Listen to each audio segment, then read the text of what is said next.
The vault had been sealed in silence for over 70 years, buried beneath the cracked tarmac of Wittenberg airfield, its entrance lost under layers of concrete and Cold War secrecy. When a municipal restoration team unearthed the corroded hatch in 2019, the air that escaped carried a smell of oil, rust, and something faintly chemical.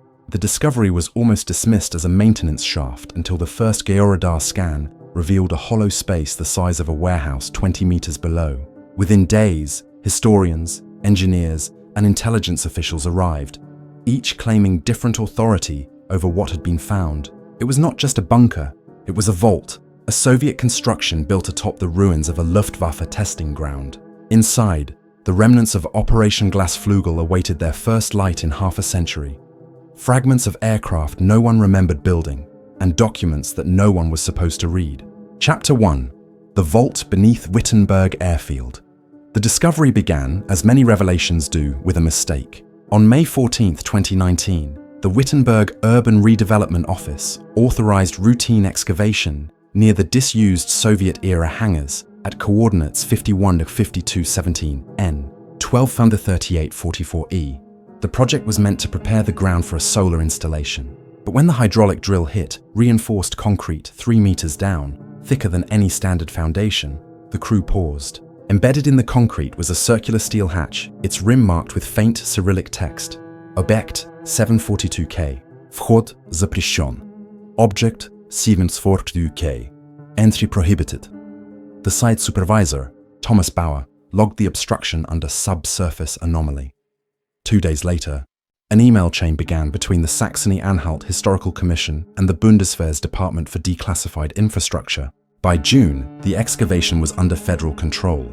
Witnesses recall military trucks arriving at night, floodlights installed around the perimeter, and armed personnel restricting access. Local news agencies were told the area contained unexploded ordnance from the post-war period. That was a lie. When the hatch was finally cut open with thermic torches, the first descent team, 3 Bundeswehr engineers and 1 historian from Humboldt University, found themselves in a corridor preserved by cold and darkness. The air was stale but dry. Along the walls were markings in both German and Russian, painted over each other in layers. The deeper they moved, the more the language shifted from wartime German technical shorthand to Soviet military codes. At the end of the corridor stood a pressure-sealed door with a stenciled emblem, a stylized falcon overlaid by a hammer and sickle. What they entered next would later be catalogued as Vault Chamber A. The chamber's floor was covered in a thick layer of dust, its ceiling still fitted with corroded ventilation ducts. On metal racks sat dozens of cylindrical canisters, each labeled Document NV LF43. When opened, the canisters contained microfilm reels, film types discontinued in the 1950s, showing diagrams of wing assemblies, combustion chambers and propulsion schematics. One reel bore the handwritten notation, Projekt Glasflügel, Phase 4 der Anweisung 19. März 1946. It was the first tangible proof that the project, long dismissed as rumor, had continued under Soviet control after the war. Archivist Lena Gruber, who assisted with the translation, described the experience in her field report. Each document had 2 stamps, one German, one Russian. It was as if both sides wanted to erase and claim the same history. Among the files were blueprints referencing aircraft components that matched no known design of the era. Circular airframes, magnetic stabilizers and propulsion systems labeled plasma drift. Gruber noted that some German annotations were redacted with thick black ink, leaving only file numbers visible. Cross-referencing these numbers with Allied archives produced unexpected matches. Specifically, a US Army Air Forces intelligence report from 1947, TIU Europe Case 302, captured Luftwaffe science assets. That report had been partially declassified in 2003, its redacted sections attributed to ongoing international security considerations. When the Wittenberg files resurfaced, researchers realized those redactions corresponded line by line with the missing data. Operation Glasflügel, it seemed, had not ended in 1945. It had simply changed flags. In the weeks that followed, deeper sections of the vault were cleared. Chamber B contained disassembled engine parts coated in resin, each tagged with serial codes beginning SGF. Forensic metallurgists confirmed the alloys predated 1950, yet exhibited structural qualities unknown to the period. Unusually heat-resistant, likely experimental composites. Chamber C was different. A control room with panels of switches labeled in Russian, but meters marked in German. A rotary dial still bore a Luftwaffe Eagle insignia partially sanded off. A breakthrough came when an operations logbook was found sealed inside a corroded locker. The entries, spanning from 1951 to 1973, were written in a mixture of technical shorthand and code. Several pages mentioned test flights launched from a site designated LZ-16 near Smolensk. One log, dated August 22, 1953, recorded, Phase 3 initiated. Pilot Dr. H. Lorenz authorized for controlled ascent. Parameters within predicted tolerance. Soviet observers present. The signature at the bottom, H. Lorenz, matched that of Dr. Heinrich Lorenz, a German aerodynamics specialist believed to have disappeared in 1945 after fleeing Berlin. Subsequent search of Soviet-era archives confirmed that Lorenz had resurfaced in Moscow under a new identity, Genrikh Karlovich Lorenov. He was officially employed by the Central Aerohydrodynamic Institute TSAGI from 1948 to 1961, but personnel records show that between those years, Lorenov was frequently assigned to undisclosed Arctic installations. Historians now suspect that Wittenberg's vault served as a West German relay, part of a network used to channel data from Soviet experimental programs during the height of Cold War espionage. By late 2020, fragments of the recovered documents were uploaded to the Bundesarchives restricted digital server under reference code BND. GLS 099 access remains limited to defense historians and intelligence analysts. Yet leaks have already surfaced. One photograph, verified by metadata tracing, shows Lorenz standing beside a model aircraft with an unmistakably circular frame and what appear to be plasma conduit rings. The image is dated 1952, stamped with the seal of the 16th Soviet Air Army. Among the documents was a single audio recording, magnetic tape preserved in an airtight container. The voice, distorted but clear, alternates between German and Russian. Die Arbeit darf niemals anerkannt werden. The work must never be acknowledged. The speaker's identity remains unconfirmed. What the Wittenberg vault revealed was not just a relic of past alliances, but evidence of an era when scientific ambition overrode ideology. The Soviets, inheriting Nazi scientists through programs mirroring Operation Paperclip, had built upon technologies that even the Third Reich had barely conceived. Western intelligence, aware of this, may have deliberately suppressed their findings to avoid public panic about what had been transferred across borders. As one internal BND memorandum later summarized, if the existence of Glasflugel systems under Soviet supervision is verified, it represents a breach of the Yalta technical limitations and the concealment of war assets contrary to international post-war agreements. Disclosure could destabilize trust in all post-1945 arms control documentation. Today, the Wittenberg site remains sealed behind temporary fencing and guarded by federal police. Visitors are told it is an environmental hazard zone. Beneath that pretext, however, engineers continue to extract the remaining reels and machinery under high security. Satellite imagery from November 2023 shows a newly constructed substation adjacent to the old airfield. No explanation given. Thomas Bauer, the supervisor who first discovered the hatch, was reassigned and has declined interviews. In his only statement, provided to Der Spiegel before his departure, he wrote, "We thought we were building a solar farm. Instead, we uncovered a shadow of the 20th century that still hums below our feet." The hum he referred to was literal. Power readings taken from the vault's lower chamber indicate residual electromagnetic activity, despite the absence of any external current. Technicians speculate it could be the remnants of an experimental energy source. Yet when asked for confirmation, the German Federal Ministry of Defense issued a standard reply. No operational systems of foreign origin have been detected. Unofficially, internal correspondences between Bundeswehr engineers suggest that the hum originates from a sealed section labeled Reaktorraum 2. The chamber's entry hatch remains unopened. Its pressure seals are fused shut, and attempts to cut through the metal have failed due to an unidentified alloy composition. Some scientists believe it may contain the remains of an experimental propulsion core. Others fear it holds a radiation hazard. Whatever lies behind that final door remains unknown. What is certain is that the Wittenberg Vault has rewritten the narrative of post-war technological exchange. The blurred boundary between conqueror and conquered, between ideology and innovation, has never been thinner. Beneath the airfield, in darkness older than memory, the remnants of forbidden science still wait for light, and for someone willing to face what the past tried so hard to bury. Chapter 2. The Silent Tapes of Operation Hailstone. The shipment arrived at the Naval History and Heritage Command on a humid afternoon in August 2021. The box bore no return address, no inventory slip, only a handwritten label, Archive TRKLG 1944-46. Inside were 11 film canisters, each rusted shut, and a single note written in uneven block letters, for verification. Voices of the Deep. When archivist Rebecca Sloan pried open the first canister, she found not celluloid, but brittle magnetic tape wound tightly around a steel spool. Faded US Navy property markings suggested the tapes had once belonged to Pacific Fleet Intelligence. The catalog number, AFRS PNC HH12, matched no known entry in the command's registry.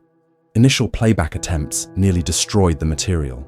The oxide coating flaked off under the first reel-to-reel tension. Only after 2 months of chemical stabilization and low-heat restoration did the voices emerge, thin, distorted, and interspersed with bursts of static. Yet what the audio captured changed the historical record of Operation Hailstone forever. The first recovered segment contained recognizable radio chatter from February 17, 1944, the date of the US Navy's massive carrier strike on Japan's Truk Lagoon. The background was filled with the hiss of open channels, engines, and explosions. Then came a voice, clear, authoritative, speaking fluent English but using Japanese tactical codes. Alpha 3, vector south by 12, hold fire until signal from Coral 2. Naval linguists cross-referenced the command phrases against Imperial Japanese Navy archives. No officer was ever recorded giving such orders.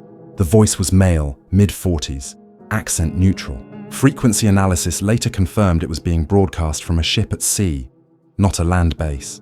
More troubling was what came next.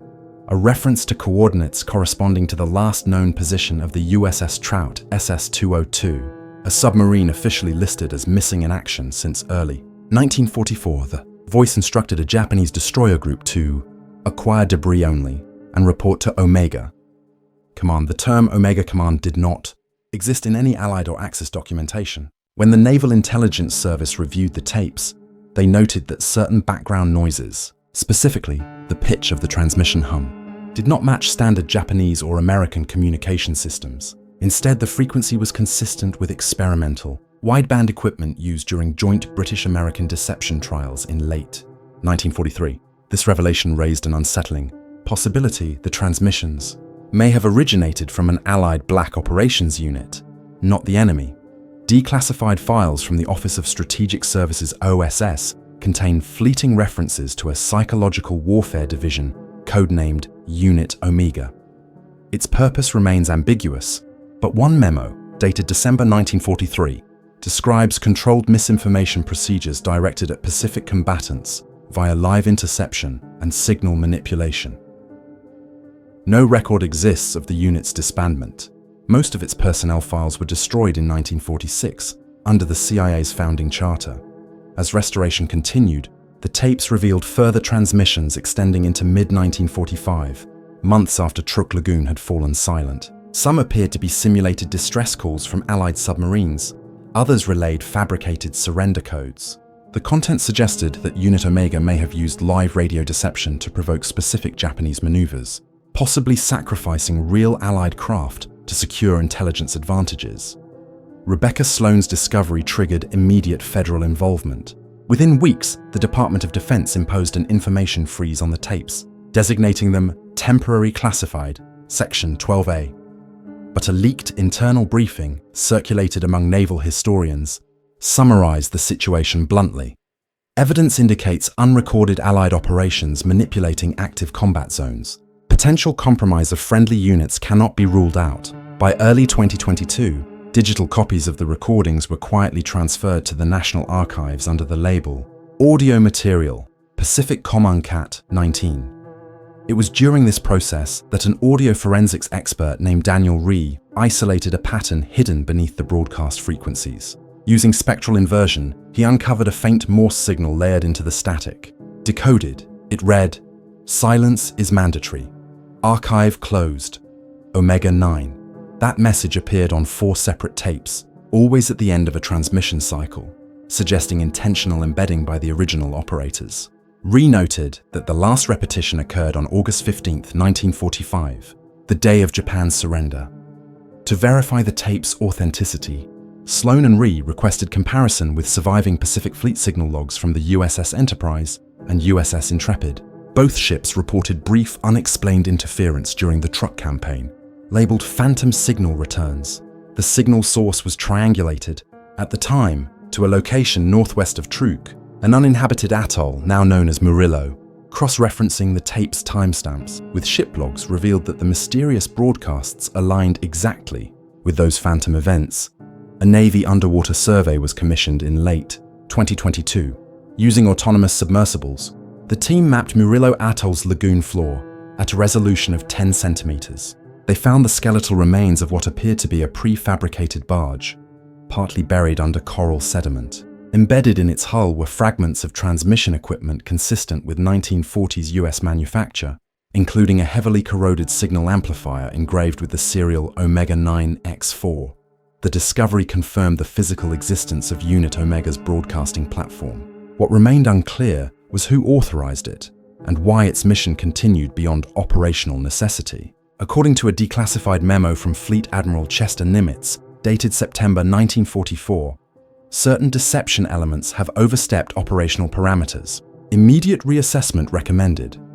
Yet no follow-up memorandum exists. When independent journalists attempted to investigate, they encountered resistance. Freedom of Information Act requests returned the same phrase. Records of this subject are maintained under Title 50 exemption. Some suggested the exemption related to modern psychological warfare research, hinting that Unit Omega's methods had evolved into Cold War-era information control programs. Sloan, now under official silence, left the Naval Archive in early 2023.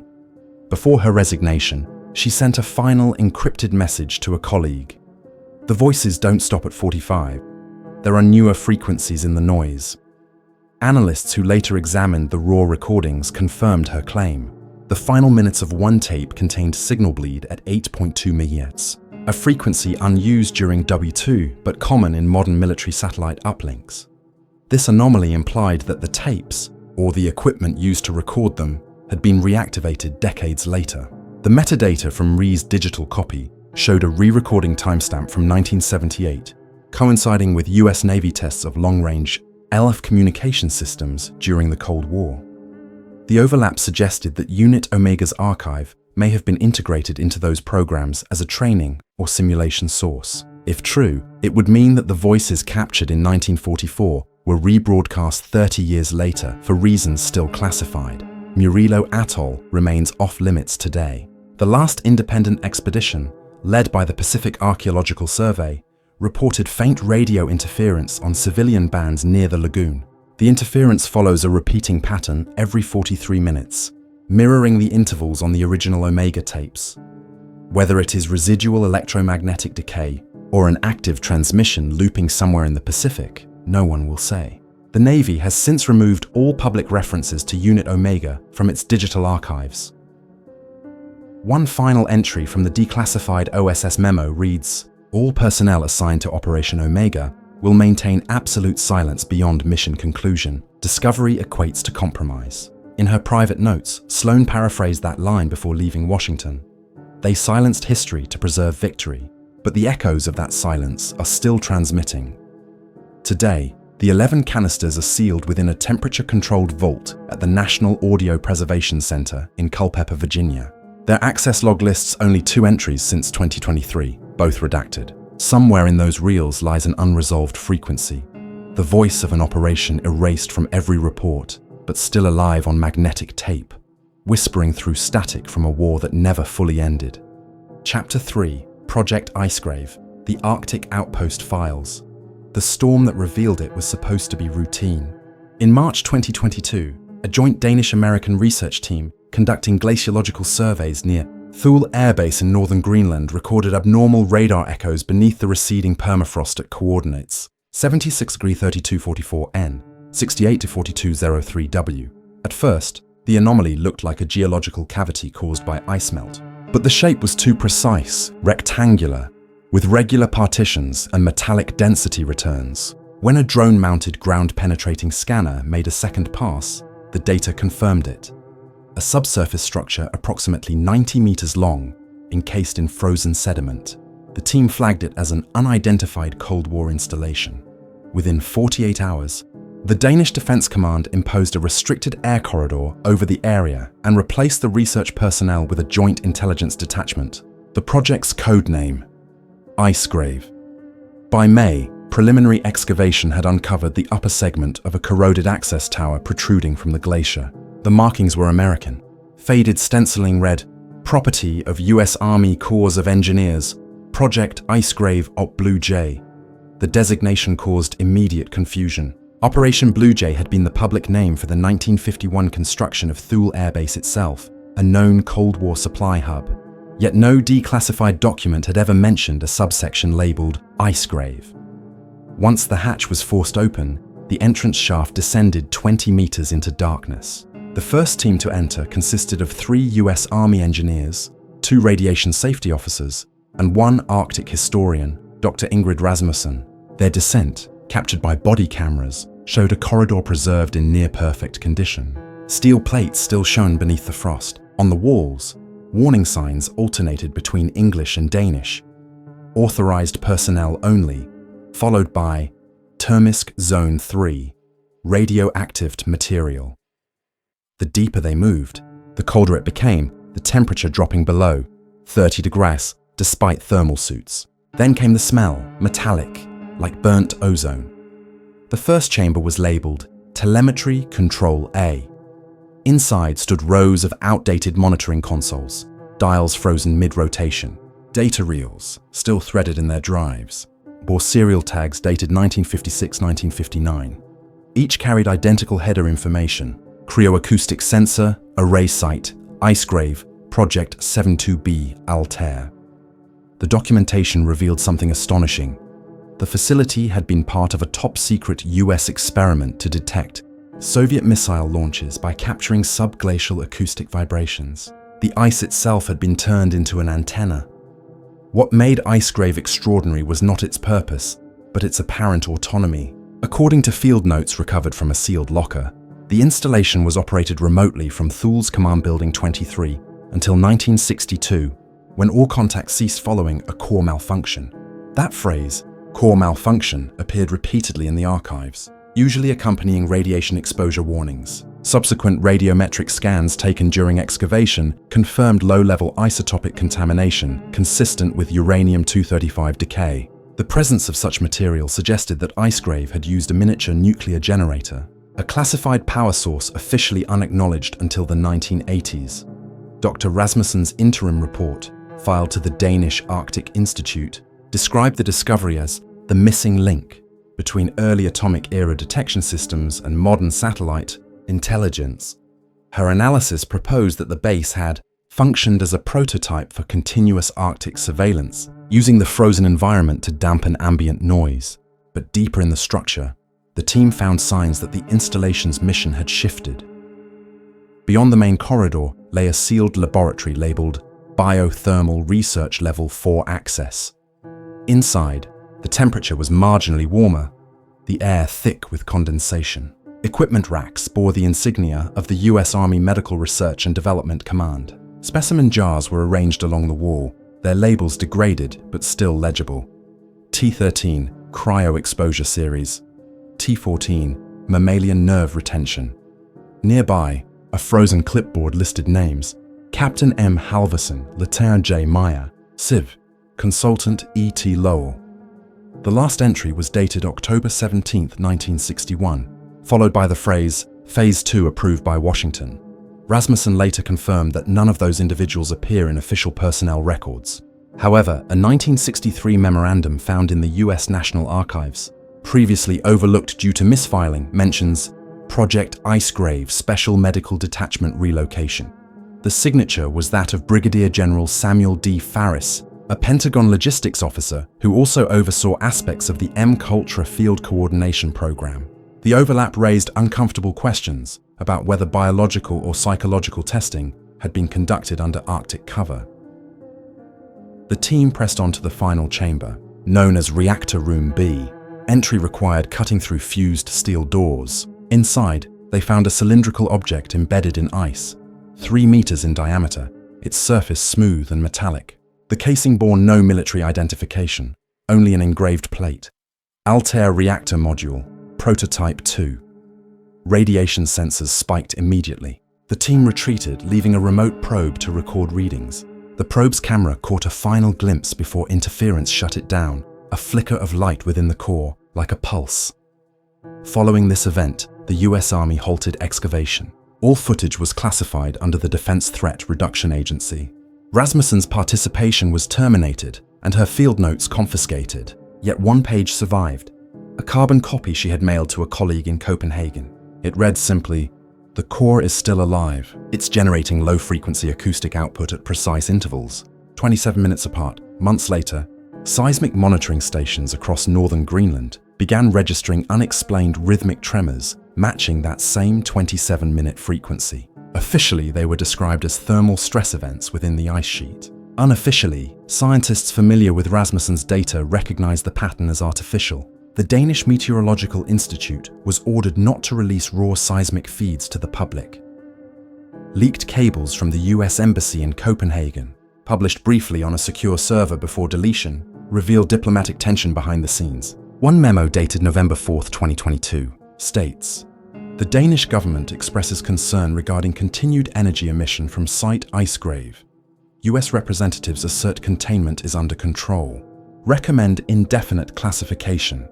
Another cable notes the arrival of a specialized recovery vessel from Norfolk, Virginia, its manifest listing radiation shielding materials and cryogenic pumps. In December, a low-level employee at Thule Air Base reported hearing vibrations through the floor of the logistics warehouse located 10 kilometers from the excavation site. Instruments showed no anomalies, but within 2 weeks, satellite imagery detected new heat signatures spreading under the glacier. The readings formed a near-perfect grid aligned with the old telemetry corridors. By early 2023, all public references to Project Icegrave disappeared from Danish Defense Ministry websites. When questioned, officials stated that no such program has ever existed. Yet internal budget documents released through a parliamentary audit listed 38 million kroner allocated to environmental remediation, Northern Sector Code 72B. The number 72B was identical to the one stamped on the Icegrave sensor reels. Rasmussen, now living in seclusion in Tromsø, has refused interviews but provided one statement through her lawyer. "The ice keeps the past. When it melts, it releases memory. What we found wasn't an outpost. It was a listening device that learned to hum back." Satellite monitoring continues to detect periodic electromagnetic spikes emanating from the coordinates of the excavation. Spikes too regular to be natural, too faint to track. Scientists who worked on the project privately refer to them as the heartbeat. Whether it is the decaying remnant of a nuclear system or something more deliberate, a machine still fulfilling orders issued 60 years ago, remains unknown. As of the last recorded update, the entrance to the Icegrave facility has been resealed beneath reinforced ice blocks. On clear nights, observers stationed at Thule claim to hear a low tonal vibration carried by the wind from the north, repeating at 27-minute intervals. Official channels dismiss it as atmospheric distortion, but those who stood near the open hatch before it closed say the sound wasn't coming from the wind at all. It was coming from below. Chapter 4. The Red Notebook of Kurchatov 9. The story began in the archives of the Russian Academy of Sciences, where dust settles thicker than truth. In December 2020, historian Anton Sokolov was granted temporary clearance to digitize decaying Soviet research ledgers from the early atomic era. Most of the boxes were mundane: fuel logs, correspondence between engineers, inventories of graphite and tungsten. But one water-stained folder, recovered from a mislabeled shelf in section B19, contained an anomaly: a leather-bound notebook marked only with the code K954. The spine had cracked from age, The page is brittle and discolored by iodine traces. On the inside cover, a faded stamp read, Obiekt Kurczatów Neve, document number 41. Beneath it, a single handwritten line, property of the state, to be destroyed if compromised. Sokolov scanned the first page and froze. The handwriting wasn't Russian. It was German, dense and angular. Across the margin appeared the name Dr. W. Reiter. A quick search confirmed that Dr. Wilhelm Reiter had been a nuclear physicist in Leipzig during the war, last seen in 1945, listed as missing.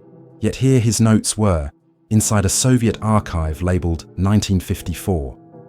The entries that followed were a hybrid of scientific formulas and personal reflections. Page after page described experiments in neutron confinement, magnetic containment rings, and a portable reaction mass, using terminology far ahead of 1950s Soviet capability. Some lines were annotated in Russian, suggesting collaboration or supervision by Kurchatov's institute. One passage read, Prototype number 3 achieved sustained reaction for 4.6 seconds. Portable design viable pending miniaturization of shielding. The handwriting shifted midway through, as if two hands had recorded the same experiment. Reiter's neat script beside blocky Cyrillic commentary. Project approved by Directorate for Advanced Armament, under oversight of Object 12. Object 12 had appeared only once before in Soviet documentation, an obscure reference in a declassified Defense Ministry report from 1998, listing defunct nuclear test sites. It was rumored to have been located near Semipalatinsk, deep within Kazakhstan's steppe. The implication was clear. Kurchatov 9 was not merely a research center. It was a manufacturing hub for a device that should never have existed. Sokolov, aware of the sensitivity, photographed every page and transmitted them to a secure academic server. Within 24 hours, his access credentials were revoked. He was told that the archive was undergoing internal review. 2 weeks later, agents from Rosatom's Internal Security Directorate visited his apartment. They confiscated his computer, citing improper handling of restricted materials. But they missed one item, a portable hard drive hidden behind the radiator, containing all 178 scanned pages of the notebook. The contents revealed a collaboration buried beneath decades of censorship. Reiter, it seemed, had been among the German scientists forcibly relocated to the USSR under Operation Osławiakim in 1946. Most were assigned to missile programs or jet propulsion. Reiter, however, was assigned to Special Object 9, Kurchatov 9. There, his expertise in reactor miniaturization became the foundation of an audacious Soviet plan to design a nuclear device compact enough to be delivered by unmanned submarine drones. The entries detailed prototype names: Kugelgerät, Iskra, Sfera 1. Technical diagrams showed conical warheads with intricate magnetic ring assemblies and coolant chambers. The notes mentioned field tests conducted at Polygon Ural 12 and Lake Bolka 2. None of these sites exist on official maps, yet when independent researchers overlaid declassified satellite imagery from 1962, faint geometric scars appeared in those regions, circles in the tundra soil, consistent with subsurface detonations. One passage in the notebook carried an unsettling tone. Dated April 18, 1954, it read, Test unit operational. Personnel instructed not to record radiation values. Observer casualties within predicted limits. Moscow requests immediate results. The next page was smudged by what appeared to be dried blood. After months of secrecy, excerpts of the scans were leaked to an anonymous online archive in mid-2021. Within hours, they vanished. But digital footprints traced the download to 3 IP addresses, one in Moscow, one in Washington, and one in Beijing. The following week, Russian state media denounced the leak as a falsified Western provocation. Privately, nuclear historians recognized the equations. They were genuine. Sokolov went into hiding in Prague under a Czech academic visa. From there, he contacted Western intelligence historians, offering to verify the notebook's authenticity. His cross-referencing uncovered something extraordinary, a declassified CIA report from 1960 labeled SOV Nuke Object 12, Status Unknown. The report's summary included the line, recent reconnaissance indicates Soviet success in weapon miniaturization may derive from captured German physicists, Ref. W. Reiter, missing. The US had known about Kurchatov 9, and chosen not to disclose it. Meanwhile, in Russia, quiet panic spread among those aware of the rediscovery. The current Kurchatov Institute leadership launched an internal audit of archival materials, officially to modernize record-keeping. In practice, it was a purge. Several longtime archivists were dismissed. 2 months later, a fire broke out in the building housing the pre-1960 documentation wing. Local authorities blamed faulty wiring. No independent investigation was allowed. In November 2021, Sokolov uploaded his full analysis to a private server under the title Red Notebook Study, Confidential Draft. The report correlated isotope traces from known Soviet test ranges with neutron yields predicted by writers' formulas. The match was exact. It proved that, for a brief period between 1952 and 1955, the USSR had successfully tested at least 2 portable nuclear devices based on writers' research, years before any official acknowledgement of tactical nuclear warheads. Perhaps most disturbing was the final section of the notebook. It contained a letter addressed to the Committee of Object 9, written entirely in German. The device cannot be controlled once activated. Containment fails at threshold 6. The reaction feeds upon residual magnetization. This is not a weapon, it is a breach. The meaning of breach remains unclear, but radiation data from the Semipalatinsk region recorded a spike in mid-1955, consistent with an uncontrolled reaction rather than an intentional detonation. When Danish journalist Katrine Løvenskiold later tracked down Sokolov for an interview, she found his Prague apartment abandoned. The landlord claimed he had returned to Moscow voluntarily. His university credentials were subsequently erased from the Russian Ministry of Education's database. Today, the so-called Red Notebook remains officially non-existent, yet verified copies circulate quietly among nuclear historians under encrypted distribution. A faint watermark on one scan reveals an internal classification added posthumously by Rosatom. Delo 9R. Sekretno. Источник утечки устранен. Translation. Case 9R. Secret. Source of leak eliminated. Satellite surveys of the old Semipalatinsk test region continue to detect residual magnetic anomalies consistent with collapsed reactor shielding buried below the surface. Despite repeated denials, no one has been permitted to excavate the suspected Object 12 site. Historians who have read the notebooks speak of its tone, not the formulas, but the fear behind them. One final line, in writer's handwriting, reads, "They wanted the power of the sun to fit in a briefcase. I gave them something else, and they built it anyway." The Red Notebook of Kurchatov 9 stands as a testament not to the science of destruction, but to the lengths nations will go to bury the origin of their power. Somewhere beneath the steppe, sealed in concrete and silence, the remnants of Object 12 still emit faint radiation, a quiet reminder that history's most dangerous experiments never truly end. The ink may have faded, but the contamination lingers, both in the soil and in the story. Chapter 5. The Lost Archives of Operation Paperclip. The renovation at Redstone Arsenal was meant to be procedural, an environmental safety audit before the facility's conversion into a museum wing. But on April 3, 2023, construction crews clearing the lower levels of Building 472 stumbled upon a welded bulkhead buried behind decades of paneling. The section wasn't listed on any blueprint. When engineers cut through the corroded plating, they uncovered a sealed corridor leading to a small annex lined with file cabinets. The air was dense with mold and the odor of old acetate film. Painted on the wall in faded stencil were the words, "Restricted, Paperclip Auxiliary." The discovery was immediately classified under US Army Ordnance Archive protocols. A forensic archivist, Captain Eleanor Shaw, led the cataloging effort. What she found inside those cabinets would upend 70 years of post-war myth. The documents, over 2,700 pages of untranslated German, coded English correspondence, and microfilm reels, traced a hidden sub-program operating parallel to the public Operation Paperclip, which had brought Nazi scientists to America after World War II. This offshoot carried a different name, Phoenix Vector. Its stated goal, according to one memo dated 1948, was preservation and transference of strategic cognitive assets through induced conditioning.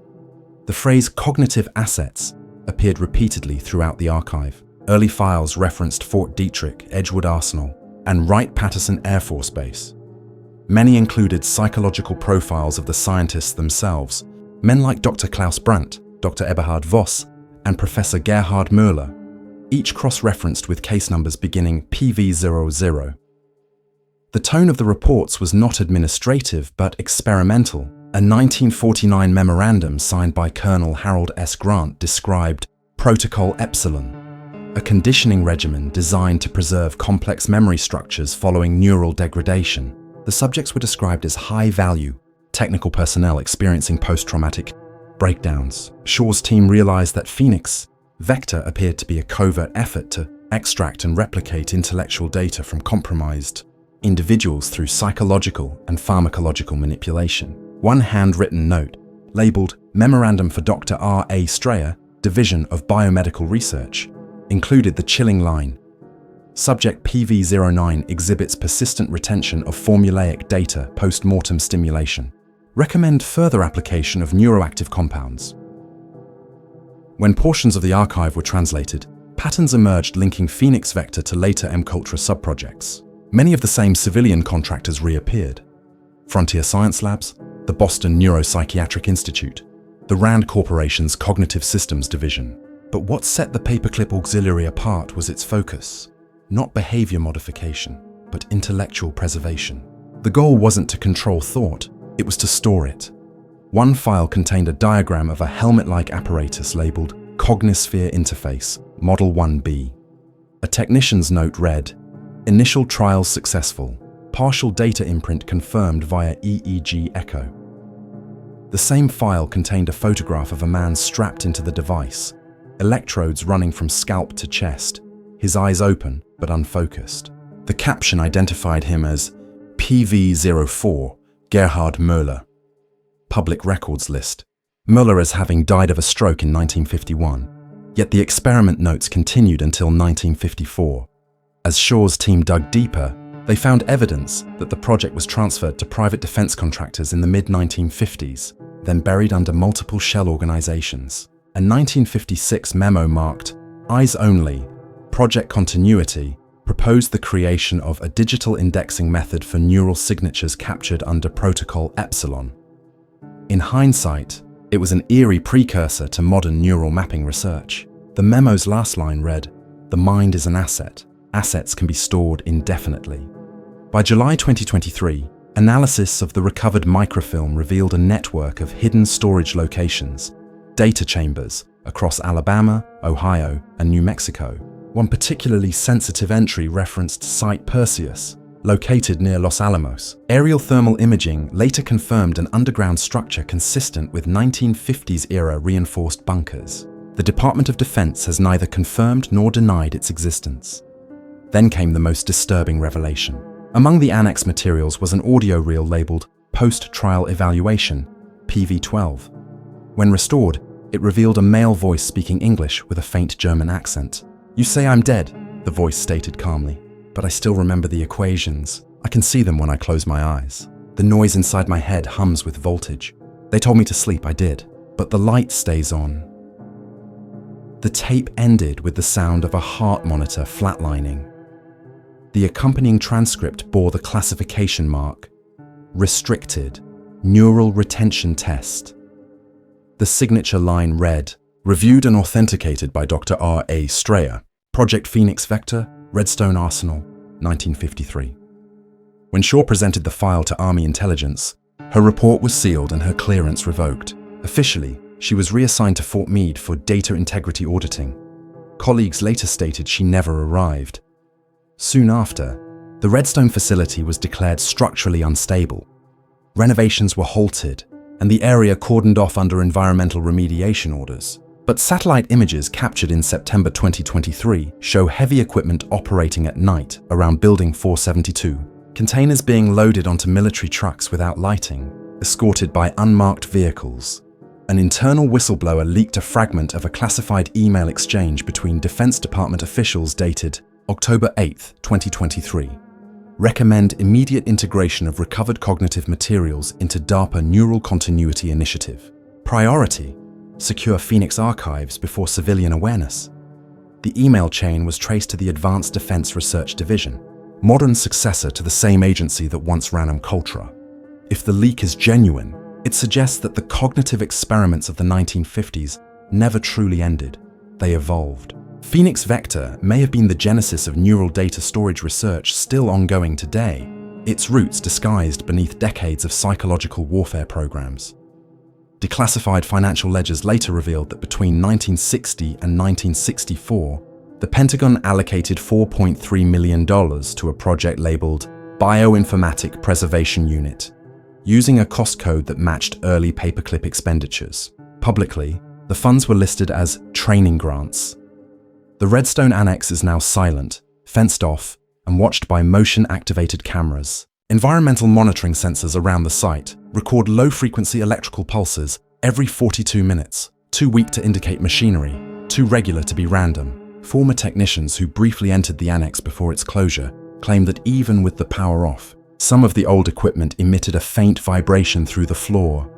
A retired engineer, interviewed anonymously for a closed academic conference in 2024, summarized it best. Paperclip wasn't about recruitment, it was about retention. They didn't just want the scientists, they wanted the science to keep thinking. The surviving paperclip auxiliary records remain under seal, labeled pending transfer to permanent security storage. What that means, no one outside the defense community can say. But among the few pages that escaped redaction, one final notation appears, handwritten in blue ink, at the bottom of a 1952 memorandum. Asset persistence achieved. Memory stable. Subject terminated. Data retained. If the phrase is literal, it means that somewhere in the labyrinth of America's classified archives, the remnants of human consciousness, captured under the guise of post-war science, still exist humming faintly in the dark, waiting for the next generation to unlock them.